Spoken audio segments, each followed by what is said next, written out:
What happens when one of Britain's most beloved actors sits down for what should be a simple chat about his new film, only to be met with personal attacks, snide remarks, and a complete breakdown of professional decorum?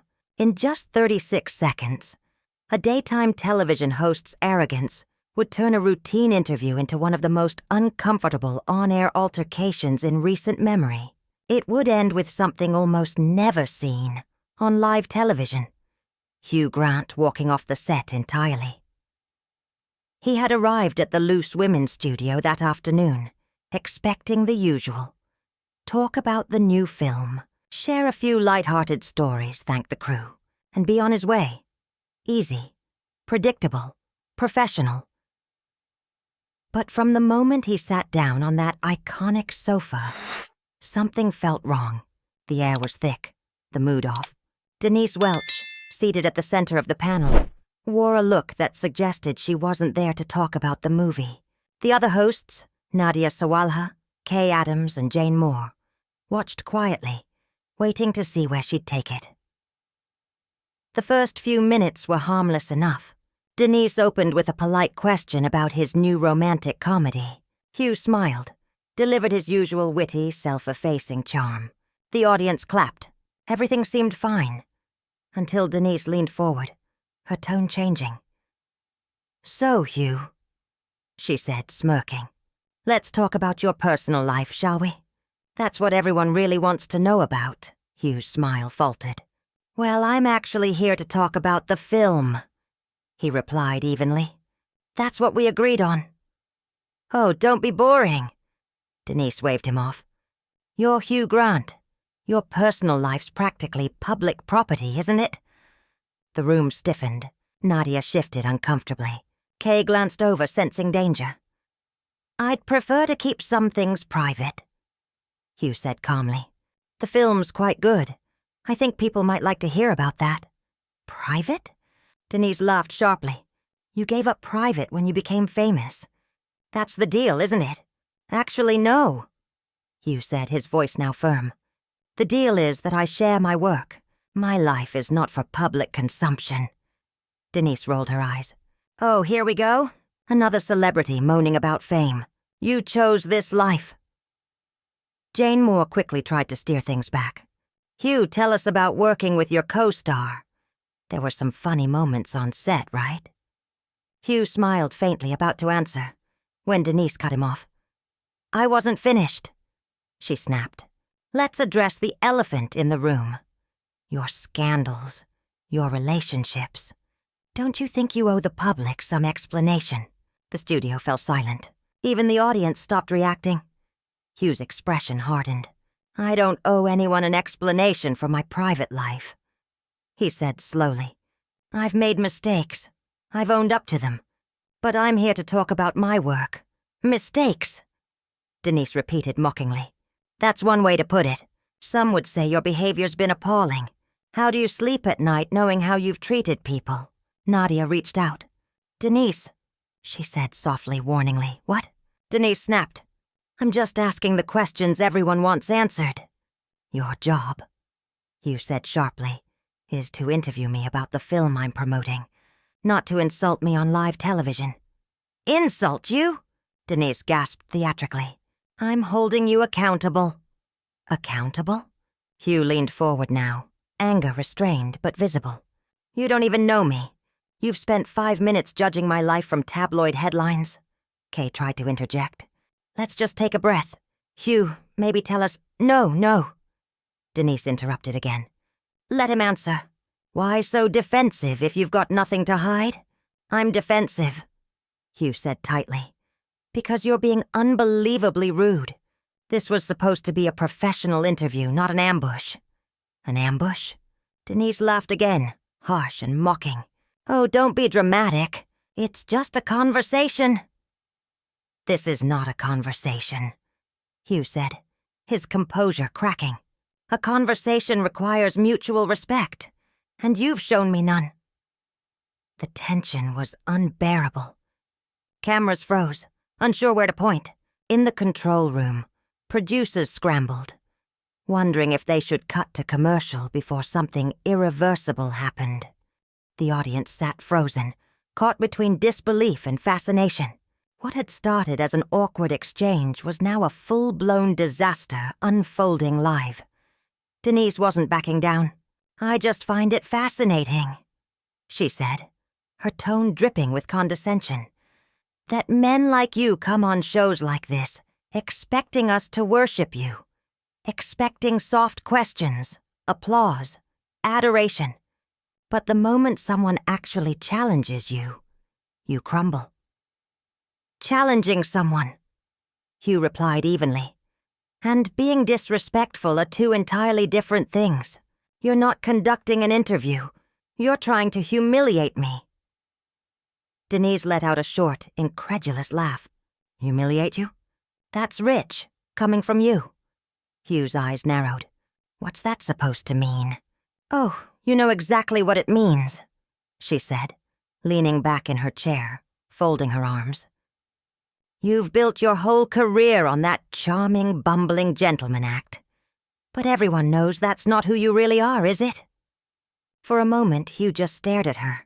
Then, quietly, "You don't know anything about who I really am." "I know enough," Denise shot back. "I know you think you're above everyone else. I know you walk through life expecting special treatment, like the world owes you something." "That's enough," Hugh said, suddenly standing. The microphone clipped to his jacket crackled. His voice was low, controlled. But the fury underneath was unmistakable. "I'm not going to sit here and be insulted by someone who clearly has some personal issue with me." Denise blinked, caught off guard. "Sit down," she demanded. "We're in the middle of an interview." "No," Hugh said flatly. "We're not. This stopped being an interview 10 minutes ago. This became something else entirely." Nadia rose too, her voice trembling. "Hugh, please. I'm so sorry. This isn't... It's not your fault," he said softly, cutting her off. "You've been nothing but kind. But I can't stay here and be treated like this." Jane Moore stood as well, turning toward Denise. "This has gone too far," she said firmly. "You need to apologize." "Apologize?" Denise repeated, laughing without humor. "For what? For asking tough questions? For not bowing down to him? For being rude?" Kay said sharply, joining the others on her feet. "For making it personal? For breaking every rule of professionalism we have?" The cameras were still rolling. The audience was motionless. No laughter now, no murmuring. Just the sound of Hugh unhooking his microphone. "I've done thousands of interviews," he said, his voice steady but weary. "I've been challenged. I've been criticized. That's part of the job. But never, never have I been treated with such hostility and contempt." "Oh, please," Denise scoffed. "You're being ridiculous." "Am I?" Hugh looked at her directly now, his expression calm but cutting. "Then answer me this. Why did you invite me here today? Was it to discuss my film, or was it to publicly tear me down?" Denise didn't answer. "That's what I thought," Hugh said quietly. He placed the microphone on the table, deliberate and final. "You know what's truly sad? This show is supposed to be about women supporting each other, about open dialogue and empathy. But what you've done today, this isn't conversation. It's cruelty dressed up as journalism." Denise's chair scraped against the floor as she stood. "How dare you? I have every right to ask any question I want." "You do," Hugh said. "And I have every right not to answer, and not to sit here and be disrespected." The set descended into chaos. Nadia tried to calm him. Jane signaled frantically to the producers, and Kay spoke softly into her mic about taking a break. But Denise wasn't done. "If you walk out now," she hissed, "everyone will see who you really are." Hugh stopped at the edge of the set. He turned slowly to face her. "And who's that, Denise?" "The kind of man who can't handle criticism," she sneered. "The kind who throws a tantrum when things don't go his way." Hugh let out a short, bitter laugh. "A tantrum? No, I'd call this something else." He took a step closer, eyes steady on hers. I'd call it self-respect. Something you might want to look into." The audience gasped audibly. Denise flushed crimson. "Get out, then," she spat. "Go on, run away. That's what you do best." Hugh shook his head slowly. "You know the saddest part?" he said. "I actually used to respect you. I thought you were sharp, funny, someone who used her voice for good. But this is just mean-spirited, small." "I don't need your respect," Denise snapped. "I know," Hugh said simply. Nadia was near tears now. "Hugh, I'm so sorry. This isn't who we are," she said softly. "I know," he replied gently. "And I appreciate that, truly, but I can't stay." Jane Moore stepped forward, trying to steady the moment. "For what it's worth." Jane Moore was the first to speak. "For what it's worth," she said quietly. "I think you handled this with far more grace than most people would." "Thank you," Hugh replied, his voice low but steady. Kay Adams nodded firmly. "This should never have happened," she said, glaring toward Denise. "We're going to have a very serious conversation after this." Denise threw up her hands. "Oh, so now you're all turning on me," she snapped. "I'm the bad guy here?" "Yes," Jane said bluntly. The silence that followed was suffocating. Hugh took a slow breath.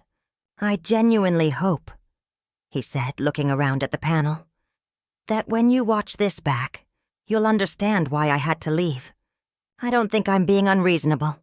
I don't think I'm being oversensitive. I think I'm being human." "Oh, spare us the speech," Denise muttered, but no one was listening to her anymore. Hugh turned toward the side of the set. The cameras instinctively followed as he began to walk. The audience sat in stunned quiet, unsure whether to applaud or hold their breath. Then slowly, a few began to clap. The sound spread, hesitant but growing, until the whole room was echoing with uneven applause. Others sat motionless, still processing what they had just witnessed. As Hugh reached the stage door, Denise called out one last time. "You'll regret this!" she shouted. He paused. "Didn't turn around?" "No," he said over his shoulder, calm and final. "I really don't think I will." And then he was gone. The studio dissolved into chaos. Nadia was visibly shaken, wiping at her eyes. Jane and Kay both turned on Denise, who had sunk back into her chair, arms crossed, her face set in stubborn defiance. The producers' voices blared through earpieces. "We need to go to commercial," someone barked. "We need to apologize," another said. "We need to figure out what just happened." A third voice added in disbelief. Kay turned toward the camera. Her face was pale but composed. "We're going to take a quick break," she said, voice trembling. "We'll be right back." But everyone in that studio knew they wouldn't really be able to come back from this. Something had broken, something that couldn't be unbroken. As the broadcast cut to commercial, Denise finally seemed to feel the weight of it all. "He was being oversensitive," she muttered, her voice smaller now. "No," Nadia said sharply, her tears replaced by anger. "You were being cruel. There's a difference." "I was just doing my job," Denise protested. "Your job," Jane shot back, "is to interview guests, not attack them." "What were you thinking?" Kay demanded. Denise straightened slightly, but her confidence was fading fast. "I was thinking someone needed to hold him accountable." "Accountable for what?" Kay said. "For being human? For having a past? We all have one, Denise. None of us are perfect." "That's not the point," Denise said weakly. "Then what is the point?" Jane pressed, because from where I'm sitting, it looked like you had a personal vendetta, and you used this platform to air it. That's not journalism. That's not even entertainment. That's just nasty." Denise said nothing. In the control room, chaos reigned. "This is going to be everywhere," one producer muttered. "Every outlet, every platform. This is a disaster." "Do we cancel the rest of the show?" someone asked. "We can't," the director said grimly. We have to go back on air. We can't just leave it like this." When the break ended, only 3 women returned to the panel. Denise's seat sat empty. Kay faced the camera, steady now, her professionalism masking the tension in her jaw. "Welcome back," she began. "As you just saw, we had a very difficult moment here. Hugh Grant has left the building, and Denise has stepped away from the panel." Nadia picked up softly. "I think we all need to acknowledge that what just happened was not okay. As a show, we pride ourselves on creating a space that's welcoming and respectful to our guests. Today we failed at that," Jane nodded gravely. "Hugh came here to talk about his new film. He arrived in good faith, expecting a professional conversation. Instead, he was met with personal attacks. He had every right to walk away." Kay leaned forward slightly. "We want to apologize to Hugh and to all of you watching. This isn't who we are, and it's not the kind of show we want to be." The 3 women sat in silence. The weight of their words hung heavy in the air. Finally, Nadia spoke, her voice barely above a whisper. "This is a reminder that just because someone is famous doesn't mean they stop deserving basic respect. Fame doesn't make someone less human. It doesn't mean they should be treated without dignity."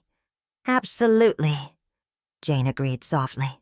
"And I think we all, myself included, need to remember that. We need to do better." The rest of the broadcast limped on. They moved to other topics, but the energy was gone. The laughter felt forced, the audience subdued. Every few minutes, someone would circle back to what had happened, unable to let it go. Behind the scenes, the fallout had already begun. Social media was exploding with clips of the altercation. Hashtags were trending. Think pieces were being written in real time. And the public sentiment was clear. Hugh had been right to walk out. In a quiet dressing room somewhere in the building, Hugh gathered his things. A producer had come in to apologize profusely, insisting they hadn't known it would go that way. Hugh had been gracious. "These things happen," he said simply, though his hands still trembled slightly from the adrenaline. "Just not usually like that." He thanked the crew, shook a few hands, and left quietly. Back in the studio, as the show finally wrapped, the remaining panelists sat in exhausted silence. "That was awful," Nadia said finally. "It was worse than awful," Jane replied. "It was humiliating for all of us." What was she thinking? Kay asked quietly, not really expecting an answer. None of them had one. The incident would be dissected for weeks, months even. It would become one of those moments in television history, replayed, memed, analyzed, referenced in documentaries about when live TV goes wrong. But sitting there in that silent studio, the 3 women weren't thinking about headlines or hashtags. They were thinking about how a simple interview had spiraled so completely out of control. How a respected actor had been driven off their set. How a colleague's pride had poisoned the room. And how sometimes the most unforgettable moments on television aren't scripted. They're the raw, unguarded ones. The moments when someone decides they've had enough. When dignity outweighs decorum. When walking away becomes the only form of truth left. Hugh Grant had walked off Loose Women that day, not because he couldn't handle difficult questions, not because he was fragile or dramatic. He walked off because he understood his worth, because he knew that no film promotion, no morning talk show, no public expectation was worth being treated without basic decency. It had taken only 36 seconds. 36 seconds from the moment Denise looked at him and said, "You know exactly what it means. You've built your whole career on playing the charming, bumbling, nice guy. But everyone knows that's not who you really are." In that instant, something had crystallized for him. The laughter stopped. The mask dropped. He realized it wasn't about film or fame or even the interview anymore. It was about respect. And when respect is gone, no amount of civility can fill that void. The lights in the studio were dimming now, the audience long gone. The crew moving in slow silence, rolling cables, avoiding each other's eyes. Another show was over, but this one wouldn't fade. Nadia stood first. "I need to go home," she said softly. "I need to process what just happened." "We all do," Jane murmured. Kay looked at the empty chair where Denise had been sitting, arms folded, expression unreadable. "I don't know how we come back from this," she said. "I don't know either," Jane admitted. "But they would have to. Tomorrow there would be another show, another guest, another chance to rebuild what had been broken. For now, all they could do was sit in the quiet and feel the weight of what had just unfolded, knowing they had been part of something that should never have happened. They had watched professionalism collapse into pettiness, watched a colleague cross a line that should never be crossed, watched dignity leave the room and take the air with it. The silence was heavy, oppressive, filled with all the words that had been said, and all the ones that should have been said differently. Hugh Grant was gone. The interview was over. The damage was done. And somewhere out there, millions of viewers were still replaying the moment, arguing, debating, analyzing, trying to make sense of what they'd just seen. Someone quietly refusing to be diminished in real time, because that's what it had been. Ultimately, not a tantrum, not an overreaction, a simple, powerful assertion of self-worth. Hugh Grant had walked onto that set as a guest. He walked off as a man who refused to be disrespected, who understood that sometimes the strongest thing you can do is to leave. The cameras were off now, the microphones cold, the set empty. But the moment would live on, replayed, discussed, analyzed. A reminder that fame doesn't erase humanity, that civility has limits, and that every person, no matter how well known, deserves to be treated with dignity, and that sometimes 36 seconds is all it takes to show who someone really is. Not the person being attacked, but the one doing the attacking. Denise Welch had thought she was doing hard-hitting television, holding someone to account, asking the tough questions. What she'd really done was expose herself, her bias, her cruelty, her inability to separate ego from ethics. And in doing so, she gave Hugh Grant no choice but to stand up, speak his truth, and walk away. The studio was empty now. The story was over. But the conversation was just